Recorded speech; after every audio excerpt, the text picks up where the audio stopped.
Le service public couvre très largement la diversité de la société française.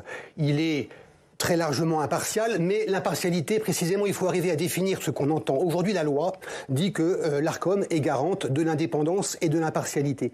L'indépendance, on voit assez bien comment on la caractérise. C'est une nomination par une autorité indépendante, c'est des modalités de financement sécurisées avec un système de quote-part de TVA. Sur l'impartialité, cette notion, depuis 40 ans, depuis que la loi audiovisuelle a été votée, elle n'est pas précisée. Donc l'enjeu de la mission que nous avons lancée, c'est de préciser cette notion d'impartialité, de mesurer auprès des Français, par une enquête d'opinion, ce qu'ils en attendent, ce que sont leurs doutes, leurs questions, leurs demandes, et voir ensuite comment les sociétés audiovisuelles peuvent montrer qu'elles y répondent, par exemple en publiant de manière plus complète et transparente la liste de leurs invités pour que chacun puisse identifier, vérifier qu'il y a une diversité d'invités.